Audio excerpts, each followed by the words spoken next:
안녕하세요. 신나는 예술여행 찾아가는 병영도서관에 참여하신 장병 여러분, 안녕하세요. 저는 작년에 현대문학이라는 잡지를 통해 시인으로 등단을 하게 된 김지민이라고 합니다.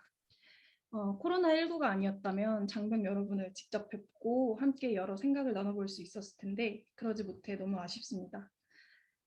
제가 아직 등단한 지 이제 막 1년이 지나서 제 이름으로 낸 시집이 없고 저 스스로도 아직 시인이라는 자각이 별로 없는 상태여서 이렇게 강연을 한다는 게 좀 어색한데요. 그래서 오늘 어떤 이야기를 해볼 수 있을까 고민을 하다가 장병 여러분들에게 좋은 시를 소개해 드리려고 결정했습니다. 저 역시 이제 막 시작을 하려고 하는 초심자의 입장이기 때문에 여러분과 좋은 시를 나눈다는 생각으로 강연 아닌 강연을 해보려고 합니다. 화면을 공유하겠습니다.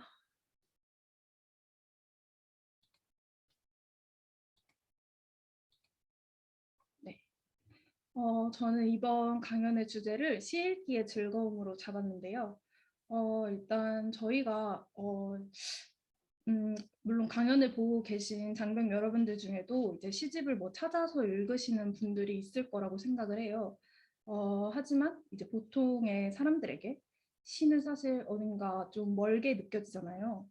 저도 시를 배우기 전에는 그랬는데 뭔가 시라는 게 되게 난해하고 어렵고 또 너무 뜬구름 잡는 얘기를 하는 것 같다는 그런 시에 대한 고정관념 같은 게 있었어요.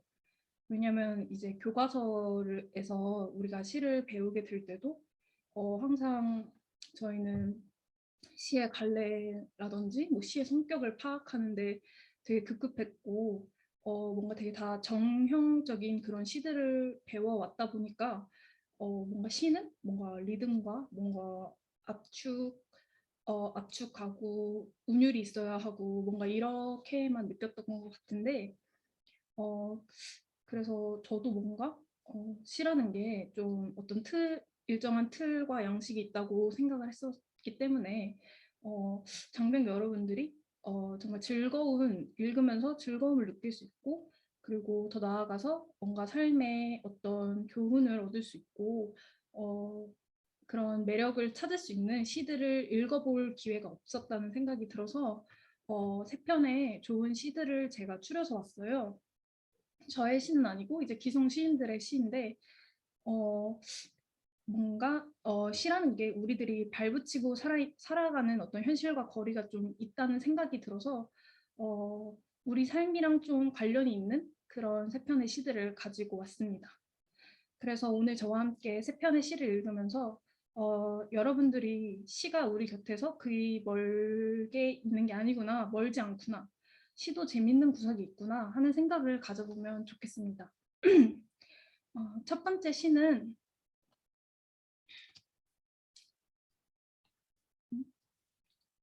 네, 첫 번째 시는 진은영이라는 시인이 쓴 그 머나먼이라는 시인데요. 이 시는 오른쪽에 있는 그 훔쳐가는 노래라는 시집에 수록된 시예요. 그 왼쪽에 있는 사진에 계신 분이 진은영 시인입니다. 시를 먼저 같이 읽어보겠습니다. 그 머나먼 진은영. 홍대 앞보다 말해지구가 좋았다. 내 동생 희영이보다 앨리스가 좋았다. 철수보다 폴이 좋았다. 국어사전보다 세계 대백과가 좋다. 아가씨들의 향수보다 당나라 벼루에 갈린 먹냄새가 좋다. 과학자의 천왕성보다 시인들의 달이 좋다. 멀리 있으니까 여기에서. 김 뿌린 샌베이 과자보다 노란 마카롱이 좋았다. 더 멀리 있으니까 가족에게서. 어린 날 저녁 매질에서. 엘리아르보다 박노해가 좋았다. 더 멀리 있으니까 나의 상처들에서. 연필보다 망치가 좋다.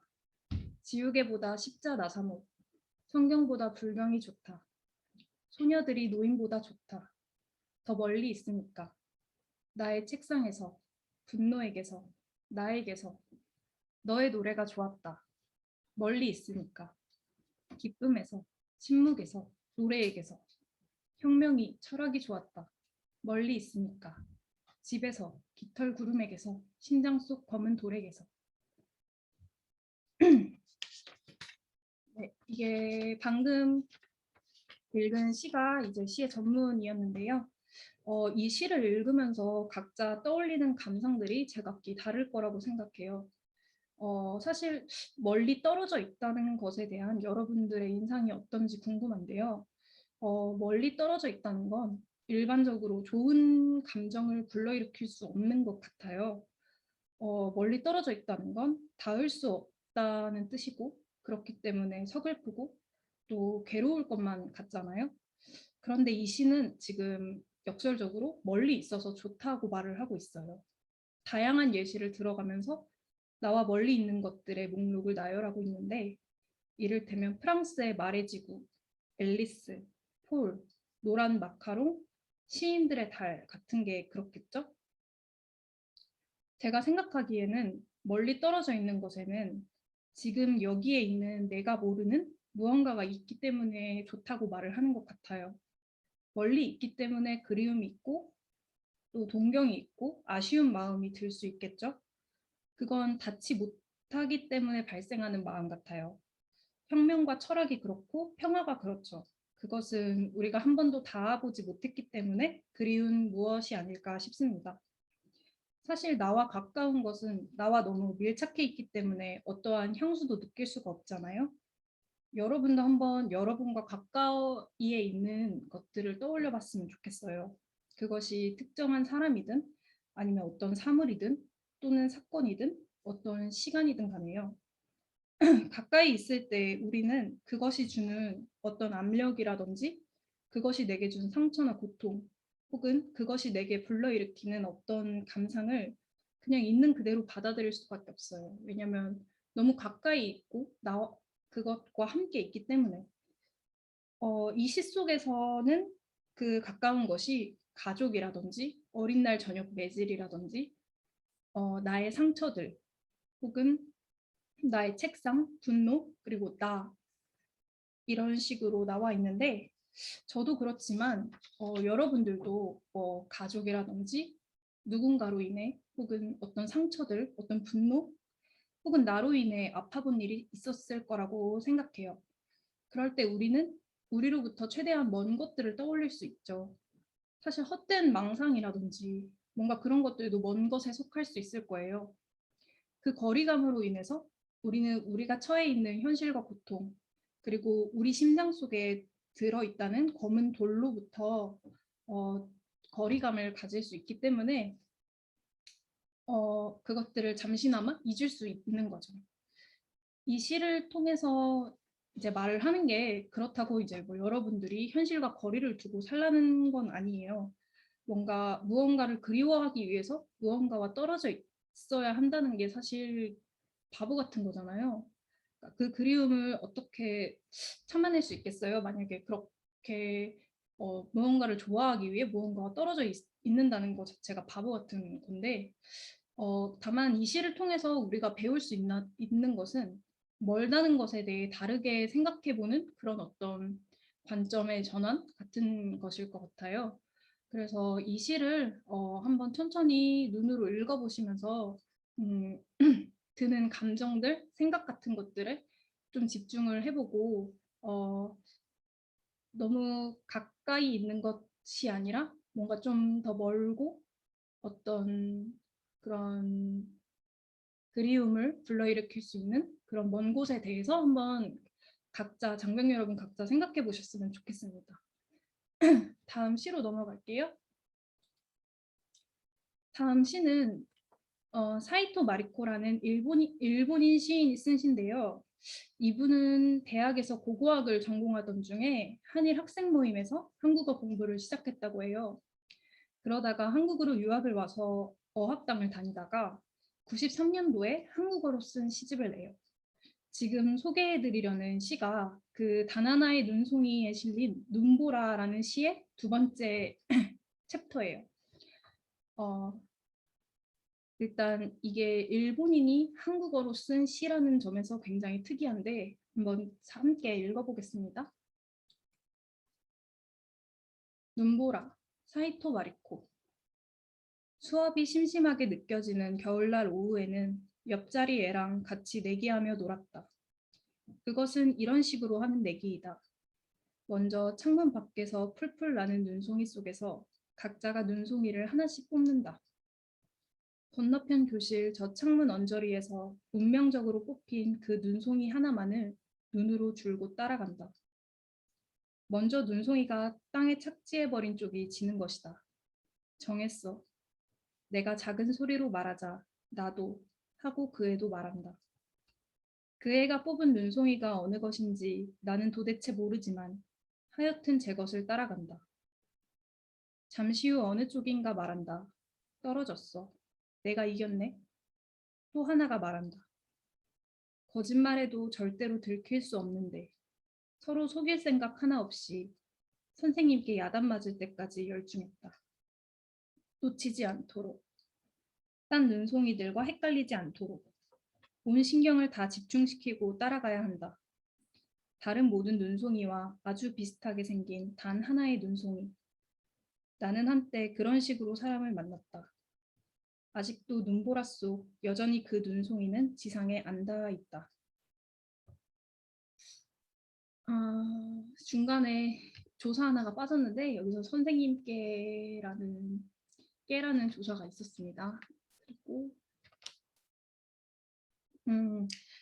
일단 이 시는 산문의 형태를 하고 있어서 장면 여러분들이 보시기에 굉장히 시각적으로 낯설 것 같아요. 이게 시인가? 이게 산문 아닌가? 산문이랑 이 시가 다른 게 뭐지? 라는 그런 의아함이 들 수도 있을 것 같은데 사실 시라는 게 어떤 양식이나 형태에 구속되는 게 아니거든요.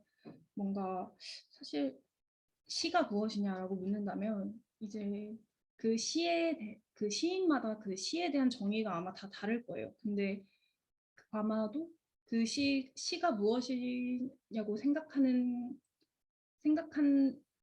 그 시라는 것에 대한 정의가 그 각 시인들의 개성일 수도 있거든요, 사실은. 그렇기 때문에 사실 이게 뭐 시가 아니다? 이렇게 말을 하기가 그렇지만 뭔가 제가 생각하기에 이 시에는 어떤 단단한 의미만으로 우리가 머리로 이렇게 이해할 수 있고 이게 어떠한 뜻을 지니고 있다라고 이제 이렇게 의미로 환원할 수 없는 어떤 오묘한 지점이 있다고 생각을 하고 그렇기 때문에 이 시를 읽고 여러분이 뭔가 의미로 환원되지 않는 어떤 감정이나 감각 같은 걸 느꼈다면 이 시가 시로서 자신의 역할을 다 한 거라고 생각을 합니다. 이 시는 일단 일본인이 우리말로 쓴 시라고는 믿겨지지 않을 정도로 굉장히 문장이 정말 정직하고 담백하고 그리고 적확하게 쓰여 있어요. 모든 문장들이 제 역할을 하고 있고 그래서 정말 제가 정말로 좋아하는 시인데 이 시 속에서 화자인 나는 옆자리 애랑 함께 내기를 하고 있어요. 그 내기는 정말 이상한 내기인데 몰아치는 눈발 속에서 딱 단 하나의 눈송이를 고르고 그 눈송이를 눈으로 쫓는 거예요. 그러면 사실 내가 무슨 눈송이를 택했는지 옆자리 애는 모르고 옆자리 애가 무슨 눈송이를 택했는지 나도 몰라요. 근데 그 두 눈송이 중에 먼저 땅에 착지를 하는 쪽이 지는 거죠. 그렇기 때문에 어, 거짓말해도 절대로 들킬 수 없는데 서로 속일 생각 하나 없이 선생님께 야단 맞을 때까지 열중했다. 라고 하고 있습니다. 어, 사실 이 내기라는 게 굉장히 일단 특이하기도 하고 이 발상 자체가 특이하기도 하고 되게 있을 법하기도 하고 그렇기 때문에 되게 이 시가 되게 진짜 같다고 느껴지는 것 같아요. 뭔가 직관적으로 딱 와닿는 그런 감각 같은 게 너무 진솔하고 또 있을 법하잖아요. 그런 수업이 심심하게 느껴지는 그런 겨울날 오후에 할 수 있는 내기 같고 그래서 정말 좋은데 사실 이 시가 한층 더 이 시를 한층 더 풍부하게 만드는 건 맨 마지막 이 두 행 같아요. 두 문장 같아요. 나는 한때 그런 식으로 사람을 만났다.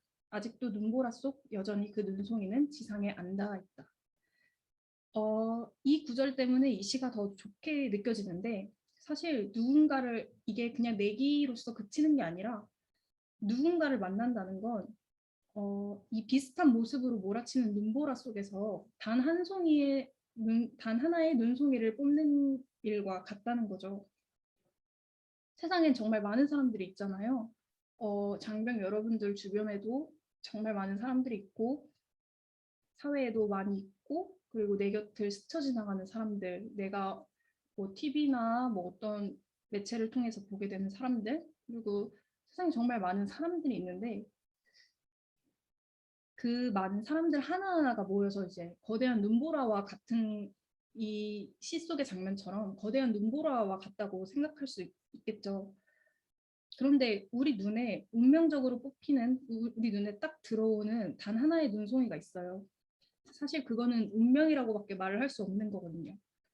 선택한다라는 건 내가 정말 나만의 의지로 뭔가 이렇게 선택할 수 있는 게 아니라 그것들이 이미 내 앞에 와 있기 때문에 내가 그것을 선택할 때 그 선택의 순간에 내 눈에 딱 들어온 그것이 그 눈송이라는 게 온전히 나만의 선택이 아닌 어떤 운명적인 힘에 의해 서로 그러니까 내가 그 눈송이를 발견할 수 있는 거기 때문에 어떤 면에선 정말 운명적인 일인 거죠. 이 시에서도 그렇게 나와 있고요.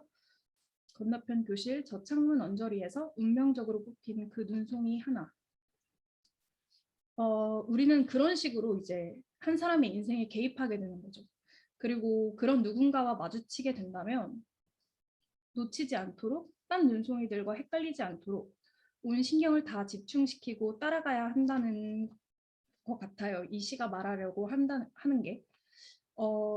그 눈송이가 우리가 고른 그 눈송이가 언젠가는 바닥에 닿게 될지도 모르고 우리가 그 눈송이를 따라가다가 그만 다른 눈송이랑 헷갈려서 놓칠 수도 있어요.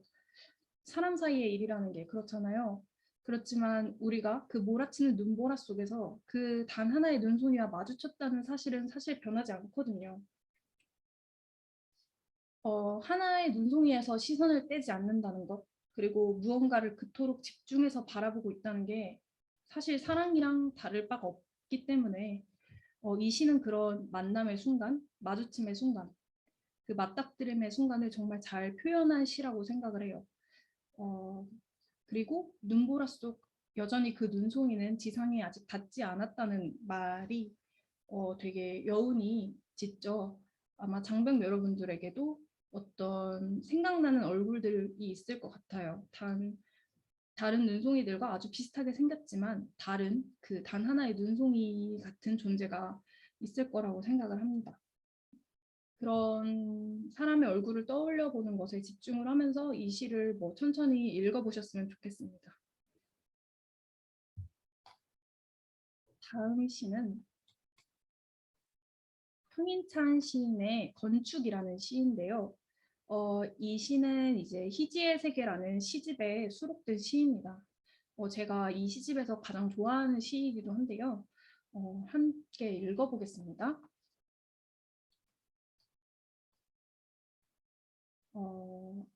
지금 여기만 글씨체가 다른데 이거는 제가 PPT를 만들 때 실수했던 것 같아요. 그냥 다 똑같은 그 글씨체로 쓰인 거라고 생각을 하고 읽어주시면 되겠습니다.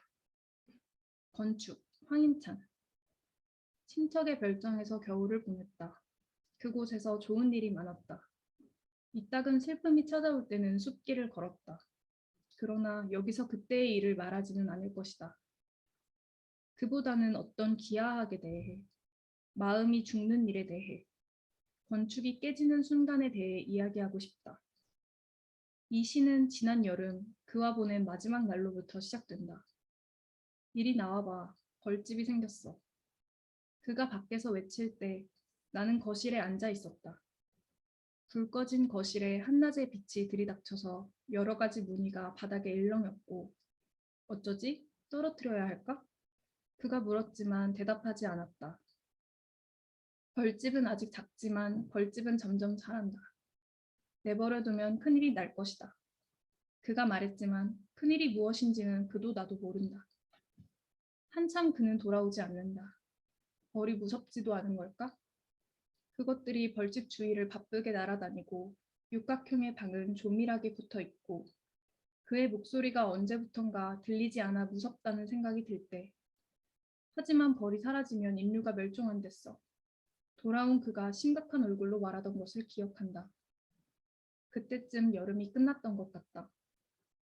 여름의 계곡에 두 발을 담근 두 사람이 맨발로 산을 내려왔을 때, 늦은 오후에 죽어가는 새의 체온을 높이려 애썼을 때, 창을 열어두고 외출한 탓에 침대가 온통 젖어 어두운 거실의 천장을 바라보며 잠들었을 때, 혹은 여름날의 그 어느 때, 마음이 끝났던 것 같다. 다만 나는 여름에 시작된 마음이 여름과 함께 끝났을 때에 대해 말하고 싶었다.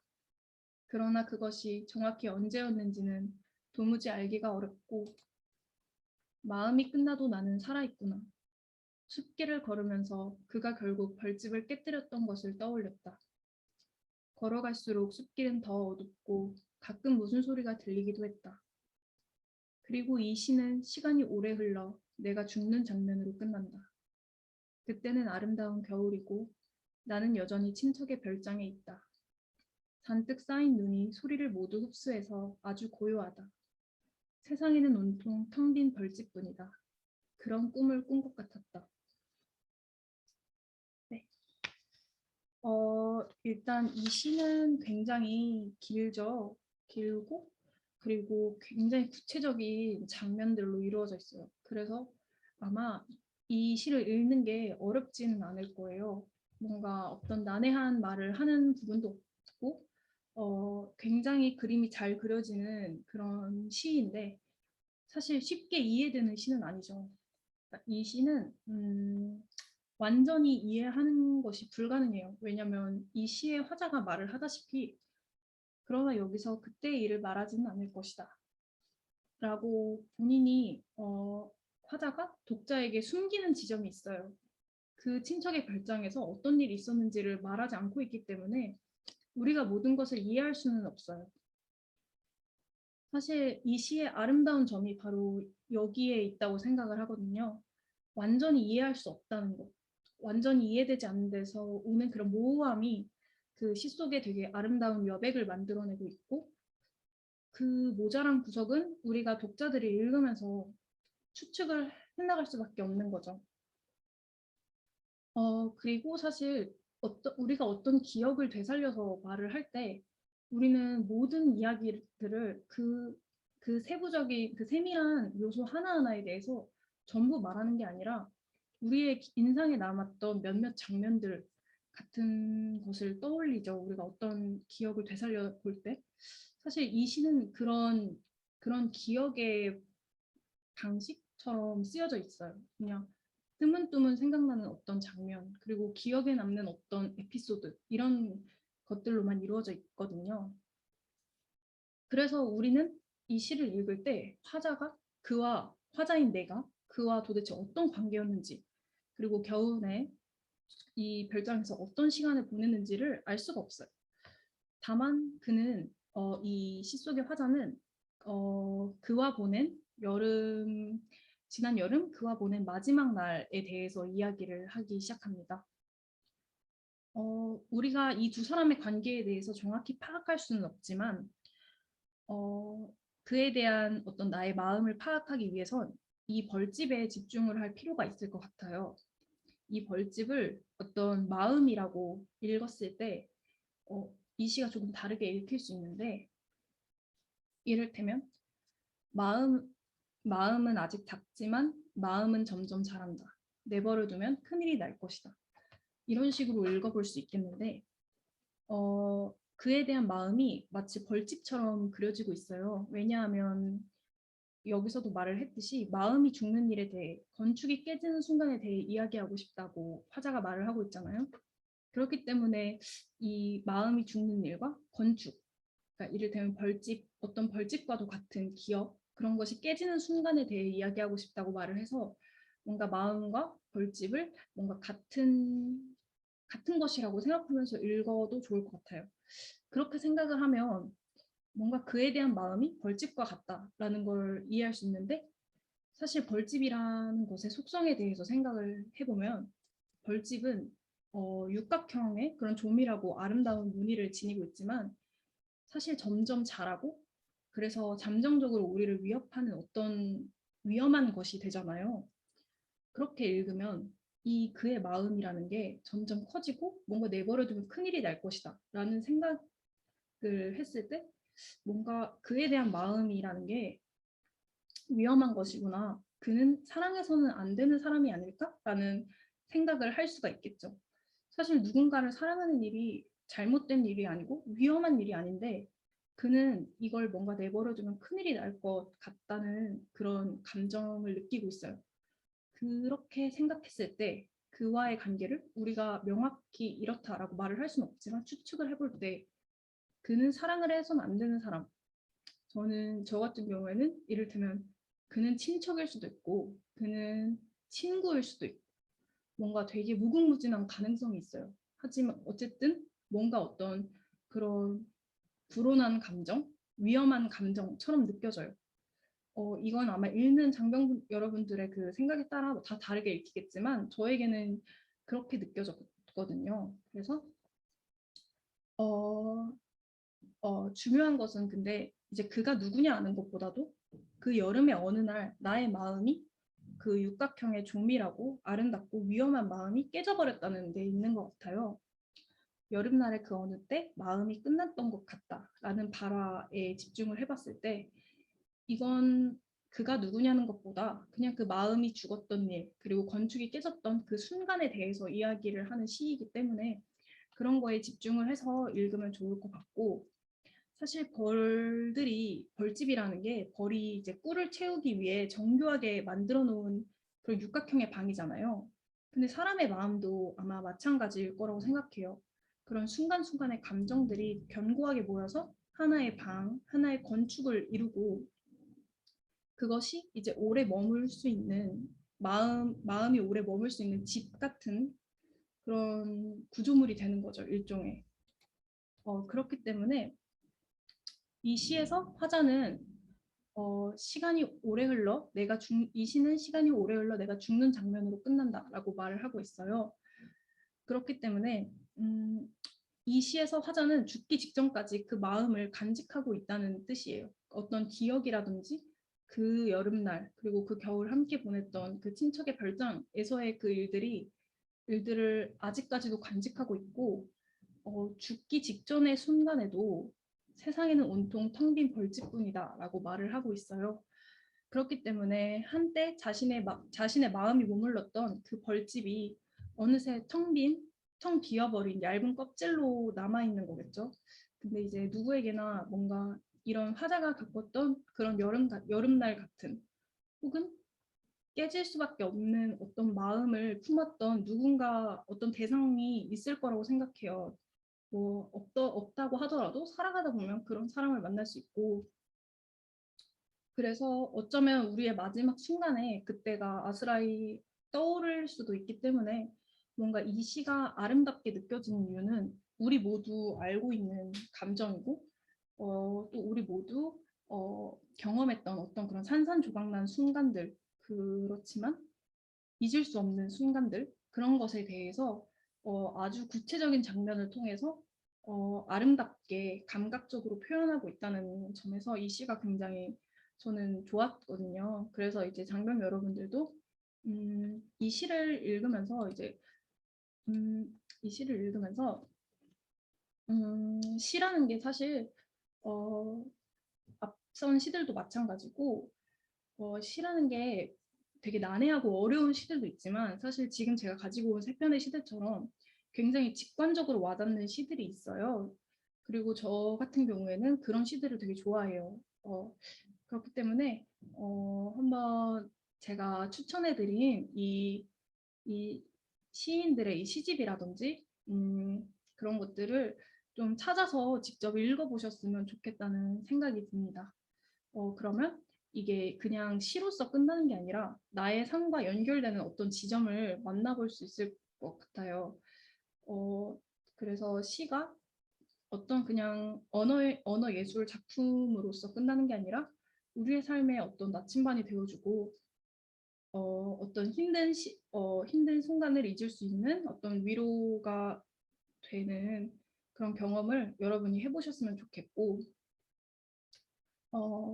네, 그러셨으면 좋겠습니다. 일단 제가 준비한 시는 세 편 모두 읽었고 시간이 조금 남았으면 제시를 더 해보려고 했는데 제시까지 할 시간이 없어서 그냥 일단 이렇게 마무리를 하겠습니다. 네.